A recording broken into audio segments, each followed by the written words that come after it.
here's an example of most advertising. There's the page in the magazine, and we have the headline, whatever the headline says. Thank you. And then we have a picture, right? And then we have some body copy, and then we have a logo. Looks familiar, correct? And then what happens? The client says, oh, by the way, we're having a big sale. We should tell people that. Okay, so we put here 50% off. And then the guy says, oh, wait, we have 35 locations. We need to let people know where those locations are. So we add all the locations. Can you all see it over there? Okay, good. And then, well, se habla español. Got to put that in, so, well, we'll put it right here. And, we better tell people what our hours are, because otherwise, how will they know? So we're going to add the hours. And how about a map? Well, you have 35 locations. Well, we'll do a map of the county. That's it. And then, is somebody counting when I get to 35? We'll show where all our locations are. And then we ought to tell them the names of the people, so when they come, we can deliver excellence, because they'll know the people. They can walk in and say, hi, how are you? So anyways, you get the picture. Before long, you've filled the whole page with stuff that nobody cares about.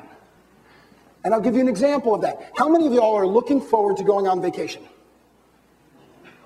Oh, come on, you all are.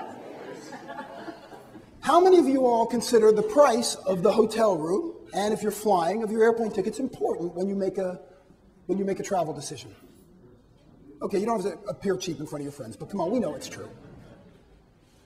How many of you all look up rates of hotels and airfare before you decide where you want to go? Like if I said to you, how much does a night cost at the Somali Hilton? Nobody knows, because you don't want to go there. But if we make it simple and get people to want to go, then those things matter. So giving them all the information that they don't care about is not particularly useful, is it? I mean, think about it. We talked about the 10 commandments or the 10 suggestions. If you stopped and wrote down all the things thou shalt not do, you could probably have 150 commandments. It wouldn't be very tough. I probably told my kids at least 40 this morning. But we have to make it simple. So the next time you're crafting a message, bless you, the next time you're crafting a message, instead of doing this, think about a sculpture and remove everything that doesn't matter. There's an old story about Michelangelo and the David.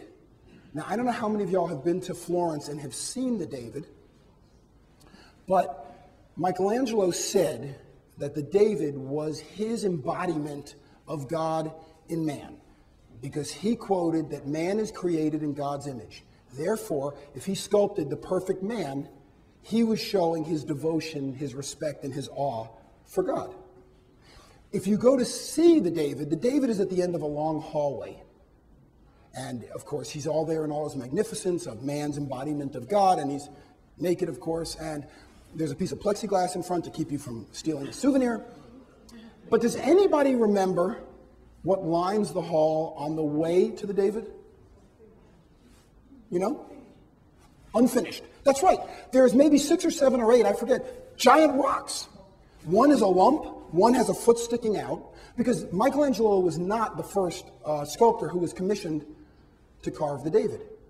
But ultimately, he created it, and he said, I looked into the rock until the angel appeared.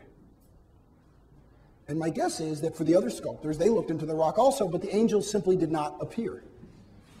Now, if you jump forward in time, we're doing a lot of that today, but if you go from Italy to Paris, and it's the early 20th century, you can go to Picasso's studio, and Picasso had a giant block of marble in his studio, and one of his students came in and asked Picasso, what are you going to do with this giant block of marble? By the way, he said it in French, but I don't know how many of y'all speak French, so I'll translate for you. So, I don't speak French, but I'll translate it anyways. So he said to Picasso, what are you going to do with this giant block of marble? And Picasso said, I'm going to carve a lion. And the student walked all the way around it, and he said, you're going to carve a lion, but that's going to be so hard. How do you carve a lion out of this giant rock? And Picasso said, it's not hard at all. It's very easy. All I need to do is take this hammer and take this chisel and remove everything that doesn't look like a lion. And so when you want to make it simple, all you need to do is remove everything that doesn't look like a lion, that doesn't look like why people should care about the Miami-Dade County brand. So all of the superfluous stuff that is so critical to do every day but does not matter in the communication needs to be removed.